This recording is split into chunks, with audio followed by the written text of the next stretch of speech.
vamos a meditar hoy día. Hoy día es un mensaje no muy largo, creo, y más bien una exhortación que nos hace el apóstol Pablo en el libro de Efesios. En el libro de Efesios, en el capítulo 15. Y quiero que así lo tomen estos pensamientos que vamos a estar viendo como una exhortación para todos nosotros, no para ustedes, para todos nosotros, para mí también. Aquellas cosas que el apóstol Pablo nos invita a reflexionar en el capítulo 5 de Efesios, ¿ya? Así que leamos en el versículo 15. 5:15. Dice el versículo 15: Mirad pues con diligencia cómo andéis, no como necios, sino como sabios, aprovechando bien el tiempo, porque los días son malos. Por tanto, dice el versículo 17, no seáis insensatos, sino entendidos de cuál sea la voluntad del Señor. Lo voy a leer los versículos una vez más. Dice: Mirad pues con diligencia cómo andéis, no como necios, sino como sabios, aprovechando bien el tiempo, porque los días son malos. Por tanto, no seáis insensatos, sino entendidos de cuál sea la voluntad del Señor. Bueno, parte este versículo, que más bien termina siendo como una conclusión, ¿ya? Mirad pues, ¿ya? De aspectos que viene hablando el apóstol Pablo, que lo vamos a revisar un poquito, y hace un llamado, una exhortación, ¿ya? Dice: mirad pues con diligencia cómo andéis.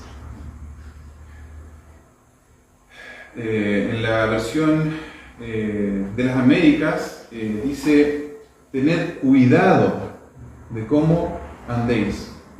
Mirad pues, o tener cuidado, mirad con diligencia o tener cuidado de cómo andéis. La palabra mirad, en realidad uno la puede tomar como estén viendo, es de manera, el verbo estén en el presente activo e imperativo. Ya es de alguna forma algo que el apóstol Pablo está exhortando, pero a la vez mandando, y que sea en presente, que sea algo continuo. Dice: estén viendo, mirad, estén viendo, estén atentos de manera continua, ¿ya? Mirad pues con diligencia, cuidadosamente. La diligencia en esta frase como que acentúa lo que está tratando de explicar el apóstol en este versículo. Dice: mirad, pero no solamente mirad, no solamente de una manera activa, no solamente de una manera presente, no solamente de una manera imperativa, sino que le agrega, dice, con diligencia, ¿ya? Mirad con diligencia, mirad cuidadosamente. Yo traté de buscar un ejemplo de cómo uno puede entender este mirar cuidadosamente. Normalmente uno encuentra aspectos en la vida de uno que sean representativos, ¿ya? Yo cuando cumplí 40 años dije, llevaba muchos años un poco dejado con mi aspecto físico, ¿ya? Por distintas razones, trabajo, hija recién nacida y muchas cosas. Y decidí a los 40 años, que casi fue al final de los 40 años en realidad, retomar un poco mi vida activa, ¿cierto? Empezar a hacer deporte, me metí en un gimnasio. Y ahora que estoy yendo al gimnasio, ¿cierto? Tratando de entrenar ahí, ponerme un poco a tono físicamente, hay un aspecto de hacer ejercicio que es bien importante, ¿ya? Cuando tenemos al instructor delante de nosotros ahí que nos está dando algunas instrucciones de cómo hacer el ejercicio, ¿ya? Yo cuando partí haciendo un poco de ejercicio, claro, con todo el ánimo, ¿cierto? Me empecé a lesionar un poco, me sentía como que me dolía un poco esta rodilla, como que el brazo, ¿ya? y empecé, bueno, esto no es tan fácil, no es tan sencillo, no es como ponerse a mover fierro para cualquier lado, ¿ya? Y de ahí bajé un poquito la intensidad y me decidí empezar a aprender bien lo que iba a hacer, ¿ya? Entonces cuando la persona que está delante dándonos instrucciones, ¿cierto? Nos dice, mira, tomen, no sé, la mancuerna de esta forma, levántenla hacia acá, la espalda de esta forma, tienen los hombros hacia atrás, ¿cierto? Y da un montón de instrucciones. Entonces yo estoy muy atento a esas instrucciones, ¿ya?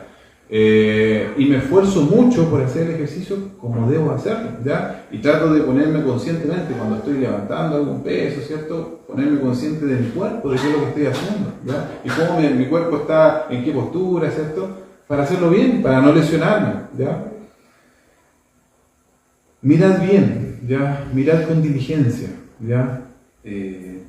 Poner en alerta nuestros sentidos, usar nuestro intelecto, hacernos conscientes de nuestra forma de vida, ¿ya? Así como me esfuerzo por tratar de aprender bien y estar bien consciente de lo que estoy haciendo cuando hago algún ejercicio físico, de la misma forma el apóstol está diciendo, mirad bien, mirad con diligencia. Mirad pues con diligencia cómo andéis. Es un llamado, es una exhortación, es una ordenanza de poner atención y poner un cuidado especial de nuestra manera de vivir, hermanos, ¿ya? El apóstol Pablo aquí toca la fibra, toca el hueso, ¿ya? Se va a lo profundo de la importancia de la vida cristiana, ¿ya?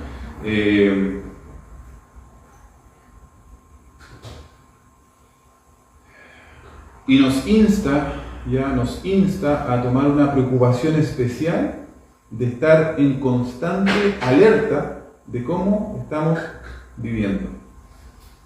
Porque de esta forma vamos a poder detectar si estamos viviendo de una manera correcta o si estamos viviendo de una manera incorrecta, ¿ya? Hay veces es muy fácil desviarse, ¿ya? Cuando uno está haciendo un ejercicio es fácil de repente cansarse un poquito, bajar un poquito el brazo, bajar la columna aquí, ¿cierto? Es fácil, ¿ya? Y cuando uno está viviendo hay veces en el día a día, en la rutina, tengo que ir al trabajo, tengo que ir a comer, mi horario, para allá, si no estamos atentos, si no estamos alerta, nos puede pasar que también en nuestra vida cristiana desviemos nuestros objetivos y nos empecemos a perder un poco, hermanos. Y por eso la importancia de mirar con diligencia cómo andéis. ¿Ya? Y después sigue diciendo el apóstol, dice, no como necios, sino como sabios. No como necios, sino como sabios. Y en la palabra del Señor encontramos, hermanos, mucho esta analogía ya entre las diferencias del hombre necio y las diferencias del hombre sabio. A ver si me ayudan para que no se me estén durmiendo. Ricardo, léeme por favor Proverbios 29:11. Hermano Francisco, Proverbios 10:1. Rubén, Eclesiastés 10:12. Eclesiastés 10:12. Luquitas, Lucas 12. No, ese es un poquito largo, se lo voy a leer yo. Salmos 14:1. Lucas, Salmos 14:1. Vamos con el primero, Ricardo. Proverbio 29:11 dice: el necio da rienda suelta a toda su ira, mas el sabio al fin la sosiega. El necio te da rienda suelta a su ira, pero el sabio es capaz de contenerla, ¿cierto? Proverbios 10. ¿Quién tiene Proverbios 10? Dice, el hijo sabio alegra al padre, pero el hijo necio es tristeza de su madre. Bien, el hijo sabio alegra al padre, pero el hijo necio es tristeza de la madre. Rubén, Eclesiastés. Eclesiastés 10:12. 10:12. La palabra de la boca del sabio son llenas de gracia, mas los labios del necio causan su propia ruina. Muy bien, los labios del necio causan su propia ruina. Lucas, Salmo 14:1. Dice el necio en su corazón, no hay Dios. Se han corrompido, hacen obras abominables, no hay quien haga el bien. Gracias. Dice el necio en su corazón, no hay Dios. Le voy a leer una historia cortita en el libro de Lucas, capítulo 12. Lucas 12. Que habla de un hombre necio y cómo planteó en su vida, ¿cierto?, aquí en la tierra. Lucas 12, el capítulo, versículo 16, dice: también le refirió una parábola diciendo: la heredad de un hombre rico había producido mucho, y él pensaba dentro de sí diciendo: ¿qué haré? Porque no tengo dónde guardar mis frutos. Y dijo: esto haré, derribaré mis graneros y los edificaré mayores, y guardaré todos mis frutos y mis bienes. Y diré a mi alma: alma, muchos bienes tienes guardados para muchos años. Repósate, come, bebe, regocíjate. Pero Dios le dijo: necio, esta noche vienen a pedirte tu alma, y lo que has provisto, ¿de quién será? Así es el que hace para sí tesoros y no es rico para con Dios. ¿Ya? Una pequeña parábola que nos enseña la Escritura de cómo un hombre puede hacer tantos planes y lograr tantas cosas terrenalmente, pero la vida en esta tierra no está comprada, y las cosas que logremos en esta tierra física y materialmente no son nuestras al fin y al cabo, no las vamos a poder llevar a ninguna parte. Y este hombre aparentemente había logrado mucho en esta tierra, había logrado riquezas y ya se había asegurado hasta el fin de sus días, ¿cierto? Pero de un día para otro Dios le dijo: necio, esta noche vienen a pedirte tu alma, y lo que has provisto, dice, ¿de quién será? Algunos versículos sobre el sabio. Alex, ¿me puedes leer Salmo 111:10? Salmo 111:10. Marcelo, Proverbios 10:8. Proverbios 10:8. ¿Me escuchan? Proverbios 10:19. Proverbios 10:19, que no leí por acá, así que todos han leído. Ya. Ricardo, lees Oseas 14:19. Oseas 14:19. Ya, Salmo 111, Alex. Verso 10. Verso 10. El principio de la sabiduría es el temor de Jehová. Buen entendimiento tienen todos los que practican sus mandamientos. Su loor permanece para siempre. El principio de la sabiduría es el temor de Jehová. Proverbios 10, que lo tenían, no sé. El sabio de corazón recibirá los mandamientos, mas el necio de labios caerá. El sabio de corazón recibirá los mandamientos. Proverbios 10, más. Versículo. 19. En las muchas palabras no falta regalo, mas el que refrena sus labios es prudente. Más el que refrena sus labios es prudente. Muy bien. Oseas 14. 14:9. 9, sí. ¿Quién es sabio para que entienda esto y prudente para que lo sepa? Porque los caminos de Jehová son rectos y los justos andarán por ellos, mas los rebeldes caerán en ellos. Los caminos de Jehová son rectos y los justos andarán por ellos. ¿Ya? Y en 1 Corintios capítulo 1, en el versículo 30, hermanos, también se nos habla de que Cristo es nuestra sabiduría. ¿Ya? Cristo es nuestra sabiduría. Dice el necio en su corazón, como leímos, no hay Dios.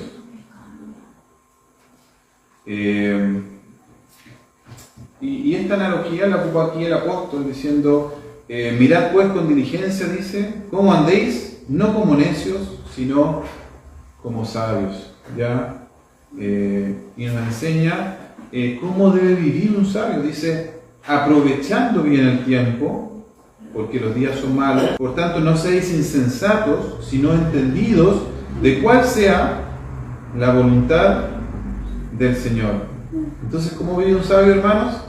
Aprovechando bien el tiempo. Aprovechando bien el tiempo, porque los días son malos, como dice Colosenses, porque la venida del Señor está cerca. Versículo 17, por tanto, no seáis insensatos como los necios, sino entendidos de cuál sea la voluntad del Señor. Cuando habla de aprovechar bien el tiempo, lo que puedo entender es que no habla tanto de ir cronometrando cada minuto y cada segundo del día y cómo aprovecho al máximo y me estrujo cada segundo del día, no, de una manera cronológica no, pero sí aprovechando las oportunidades que Dios va presentando en nuestra vida, ¿ya? Como Dios presenta distintas oportunidades, por ejemplo, los nuevos comienzos, hermanos, son oportunidades, ¿ya? Como vemos, Pablo está llamando a los hermanos de Éfeso, los está llamando a la reflexión, a usar su intelecto en mirar con diligencia, en escudriñar con diligencia, en vigilar con diligencia, ¿cierto? Cómo andéis. Y dice aprovechando bien el tiempo, aprovechando las oportunidades que Dios nos va brindando día a día y también año a año. Y mirad con diligencia cómo andéis, ya qué cosas Dios me puede ayudar a entender que estuvieron mal en mi vida el año pasado y qué cosas puedo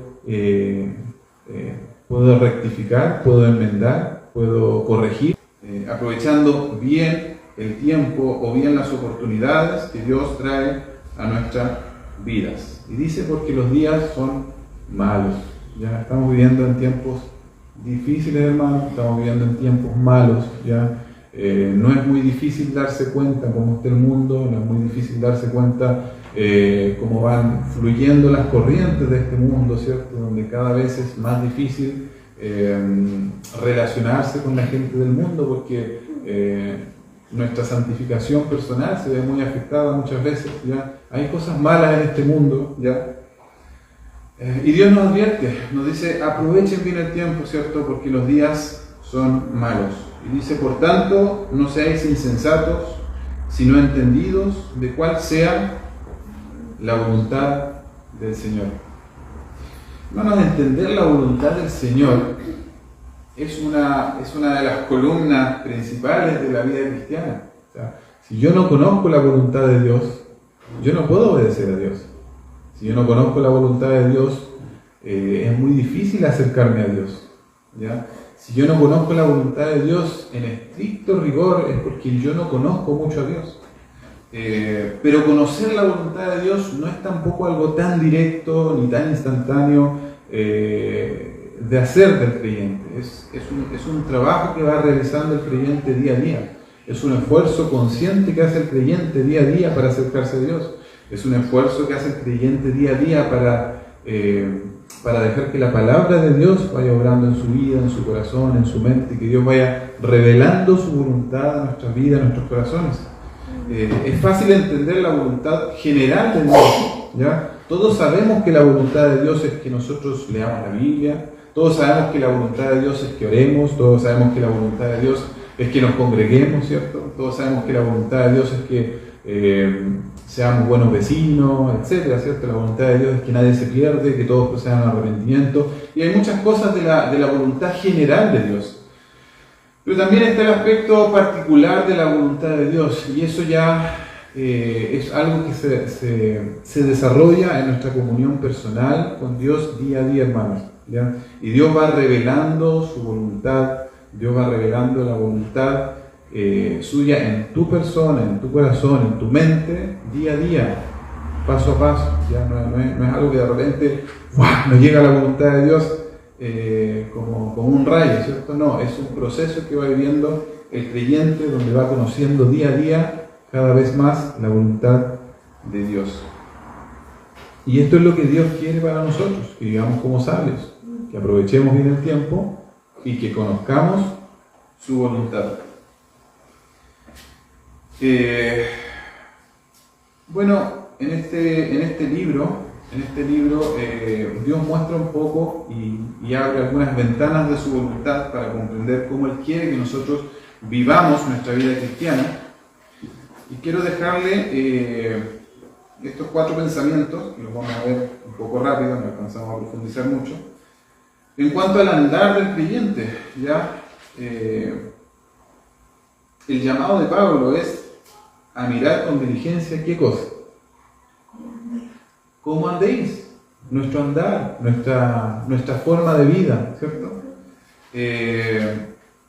Y Pablo se explaya un poco en este aspecto en el libro de Efesios, ¿ya? Vamos con la primera, capítulo 4, versículo 1.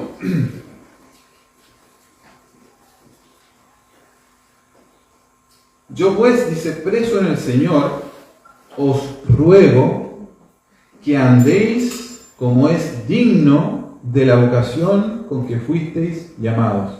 Dice, yo pues, preso en el Señor, os ruego que andéis como es digno de la vocación con que fuisteis llamados. ¿A qué se está refiriendo Pablo cuando dice, quiero que andéis como es digno de vuestra vocación? Para que entendamos un poquito más abajo habla de algunas vocaciones. Por ejemplo, dice en el versículo 11, dice, y él mismo constituyó a algunos apóstoles, dice, a otros profetas, a otros evangelistas, a otros pastores, maestros, a fin de perfeccionar a los santos, dice, para la obra del ministerio, para la edificación del cuerpo de Cristo, ¿cierto? Hasta que todos lleguemos a la unidad de la fe y del conocimiento del Hijo de Dios, a un varón perfecto, a la medida de la estatura de la plenitud de Cristo. Ya ahí está hablando de la vocación de muchos varones. Dice que él constituyó a algunos apóstoles, profetas, evangelistas, pastores, ¿cierto? Aquí hay vocaciones de hombres y mujeres, ¿cierto? Que son creyentes. Aquí le está hablando a los creyentes, aquí le está hablando a una iglesia de hermanos creyentes, ¿ya? Pero cuando Pablo dice, os ruego que andéis como es digno de esa vocación, ¿ya? Se está refiriendo a los detalles que adornan la vida de aquel hermano que tiene una vocación, un llamado de parte de Dios, ¿ya? Y ahí es cuando se explaya en el versículo 2 y dice, con toda humildad, con mansedumbre, dice, soportando con paciencia unos a otros, solícitos, dice, en guardar la unidad del Espíritu, en el vínculo de la paz, un cuerpo, un espíritu, como fuisteis también llamados en una misma esperanza de vuestra vocación. Entonces nos da algunas pistas de cómo Él quiere que nosotros vivamos, ¿ya? Para adornar la vocación y los llamados que Dios hace directamente a nuestras vidas. Dice que vivamos con humildad, hermanos, que seamos mansos, ¿ya? Que nos soportemos. Hace unos días un hermano me envió un versículo parecido a este, que nos soportemos con paciencia unos a otros, ¿ya? Y aquí está hablando en un ámbito de iglesia, ¿ya? Muchas veces tenemos que aprender a soportarnos, hermanos, dentro de la iglesia. Quizás hay algún hermano que no me cae tan bien. Hay algún hermano que no me saluda, que pasa por el lado mío y como que yo no estoy. Hermanos, aprendamos a soportarnos con paciencia los unos a los otros, en amor, ¿ya? Solícitos en guardar ¿qué? En guardar la unidad del Espíritu, en la medida que nosotros somos humildes, mansos, pacientes, nos soportamos, ¿cierto? ¿Qué estamos haciendo? Estamos siendo solícitos en guardar la unidad del Espíritu en el vínculo de la paz. Tengo que avanzar, hermanos, pero solamente les voy a dar una consecuencia, ¿ya? De lograr guardar el vínculo de la paz a través de nuestra forma de vida como creyentes. Miren lo que dice Salmo 133, desde el versículo 1.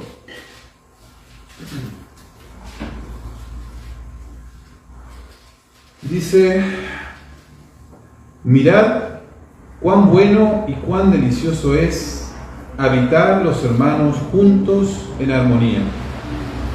Es como el buen óleo sobre la cabeza el cual desciende sobre la barba de Aarón, y baja hasta el borde de sus vestiduras como el rocío de Hermón, y desciende sobre los montes de Sión. Y miren lo que dice al final, dice, porque allí envía Jehová bendición y vida eterna. Hermanos, queremos que Jehová envíe bendición y vida eterna a la iglesia de Quillota el año 2026. Seamos solícitos, hermanos, en guardar la unidad del Espíritu en el vínculo de la paz. Seamos solícitos, hermanos, en vivir como es digno de la vocación con que Dios nos llama a cada uno de nosotros, a cada uno en su diferente faceta, a cada uno en su diferente don, a cada uno en su distinto llamado al servicio, ¿ya? Pero seamos solícitos en andar como es digno de esta vocación. Un pasaje que requiere mucho más de atención y más estudio. Número 2, versículo 17. Esto pues digo y requiero en el Señor que ya no andéis como los otros gentiles que andan en la vanidad de su mente. Este más que nada lo vamos a leer porque aquí habla del andar, pero dando la contraparte. Dice, no quiero que andéis de esta forma para que entendamos cómo debemos andar. Vamos a leer lo que dice el pasaje. Dice, ya no quiero que andéis como los otros gentiles que andaban en la vanidad de su mente, teniendo el entendimiento entenebrecido, ajenos a la vida de Dios por la ignorancia que en ellos hay, por la dureza de su corazón, los cuales después que perdieron toda sensibilidad se entregaron a la lascivia para cometer con avidez toda clase de impurezas, dice, mas vosotros no habéis aprendido así a Cristo, si en verdad le habéis oído y habéis sido enseñados conforme a la verdad que está en Jesús. En cuanto a la pasada manera de vivir, dice, despojaos del viejo hombre que está viciado conforme a los deseos engañosos. ¿Ya? De esto se ha enseñado mucho, hermanos, cómo tenemos que aprender a crucificar, ¿cierto?, nuestro viejo hombre día a día. Y renovaos, dice, en el espíritu de vuestra mente, ¿ya? Y vestidos. Yo aquí el versículo 24 es como que al que le pondría andar vestidos del nuevo hombre, creado según Dios en la justicia y la santidad de la verdad. Por lo cual dice, desechando toda mentira, hablad verdad cada uno con su prójimo, porque somos miembros los unos de los otros. Dice, airaos pero no pequéis, ¿ya? No se ponga el sol sobre nuestro enojo, y aparece una de las consecuencias, ¿ya? Positivas de poder vestirnos del nuevo hombre. Dice, no deis lugar al diablo, ¿ya? El que hurtaba no hurte más, no trabaje haciendo con sus manos lo que es bueno para que tenga que compartir con el que padece necesidad. Ninguna palabra corrompida salga de vuestra boca, sino la que sea buena para la necesaria edificación, a fin de dar gracia a los oyentes. Y aquí viene otra consecuencia, hermanos, de vivir vistiéndonos del nuevo hombre día a día. Dice, no contristéis al Espíritu Santo de Dios, con el cual fuisteis sellados. Si la consecuencia del primer andar, que es andar como es digno, ¿ya? Es la bendición de Dios y la vida eterna, yo diría que las consecuencias, al menos que podemos ver en estos pasajes, son no dar lugar al diablo y no contristar al Espíritu Santo de Dios. ¿Ya? Yo lo voy a dejar así, ustedes si quieren lo pueden estudiar más profundamente, pero yo lo voy a dejar así. Andar vestidos del nuevo hombre, creados según Dios en la justicia y santidad de la verdad. Una lista grande ahí de cosas que no debemos hacer para aprender cómo debemos andar. Tercera, capítulo 5, versículo 1 y 2. Sed pues imitadores de Dios como hijos amados, dice, y andad en amor como también Cristo nos amó y se entregó a sí mismo por nosotros, ofrenda y sacrificio a Dios en olor fragante. Y andad en amor como también Cristo nos amó y se entregó a sí mismo por nosotros. aquí el apóstol hace el llamado a un andar en el amor, pero no en cualquier tipo de amor. Hace referencia aquí al amor sacrificial que tuvo Cristo con nosotros, ¿ya? A que desarrollemos aquel amor sacrificial, aquel amor que ofrenda, aquel amor que quiere elevar un olor grato delante de Dios, ¿ya? A ese amor, ¿ya? Es un amor ágape. La palabra amor ahí que se ocupa es la palabra ágape, la palabra de Dios, como nosotros debemos imitar. Dice, sed pues imitadores de Dios como hijos amados. Y en nuestro camino, en nuestra vida, en la medida que tratamos de imitar a Dios, imitemos el amor de Dios, porque el amor de Dios no es igual al amor nuestro, ¿ya? Yo creo que todos sabemos que en griego hay 3 palabras para el amor, ¿cierto? Está el amor de hermanos, ¿cierto? El amor de amigos, está el amor de pareja, ¿ya? Pero aquí específicamente está hablando del amor divino, que debemos de tratar de imitar a Dios en ese amor divino, que es muy difícil para nosotros, que no lo podemos lograr sin su ayuda, pero que está disponible para nosotros. Dice, andad en amor. Hermanos,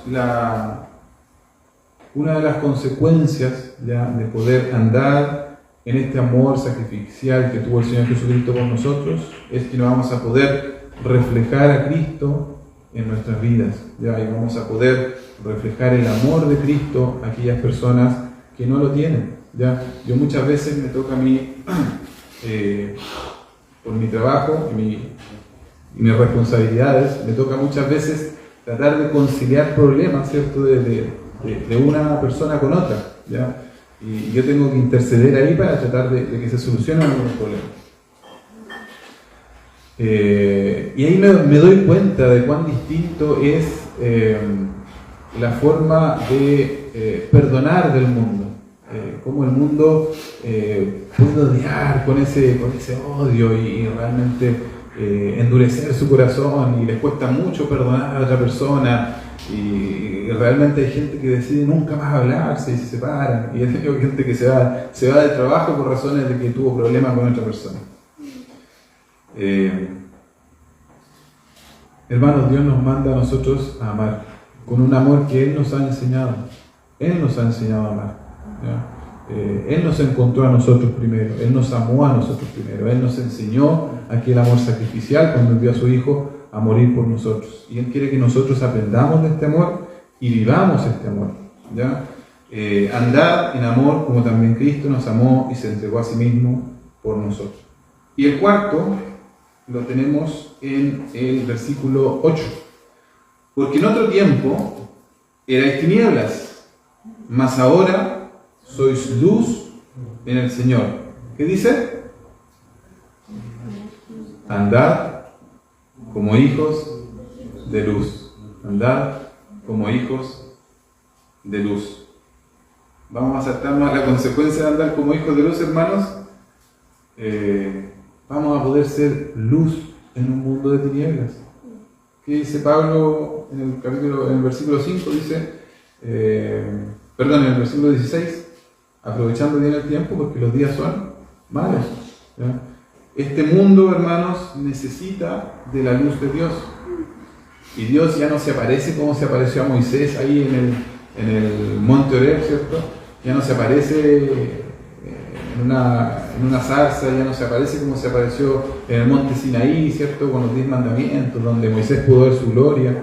Ya no está en la columna de nube que podía ver el pueblo de Israel, ¿cierto?, en el desierto, ni la columna de fuego de noche. Ya Dios no se aparece, su gloria no se aparece de esa forma. Su luz ya no se muestra de manera visible en este mundo, de manera física, de parte de Dios. ¿Cómo se muestra la luz de Dios hoy día en este mundo, hermanos? Si nosotros, o si en nosotros no hay luz, si nosotros no somos capaces de andar como hijos de luz, este mundo va a estar en más tinieblas de las que está.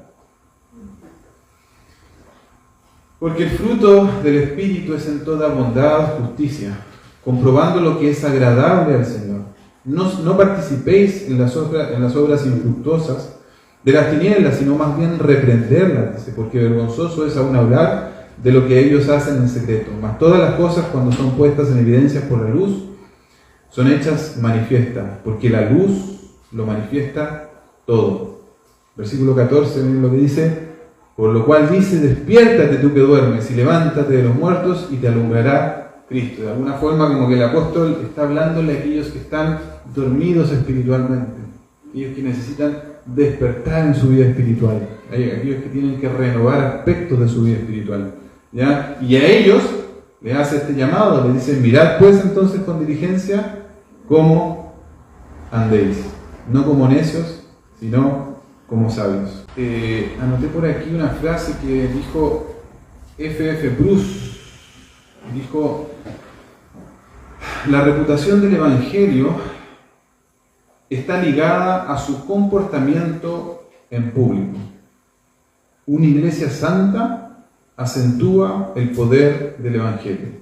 Voy a leer una vez más. La reputación del Evangelio está ligada a su comportamiento en público. Una iglesia santa acentúa el poder del Evangelio. Y siempre se me viene a la mente ese versículo que le dice Pablo a Tito, cuando le dice que él tiene que adornar la doctrina. Tiene que adornar la doctrina con su vida. Bueno, un pasaje, hermanos, que yo creo que merece más meditación, más estudio.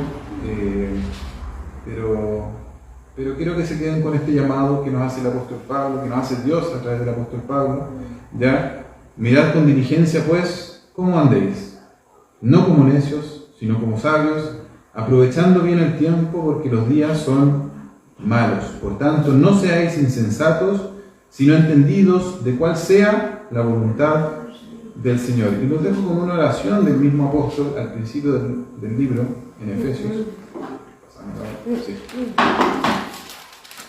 En el capítulo 1, en el versículo 16, miren la oración que comienza y que hace el apóstol por esta iglesia.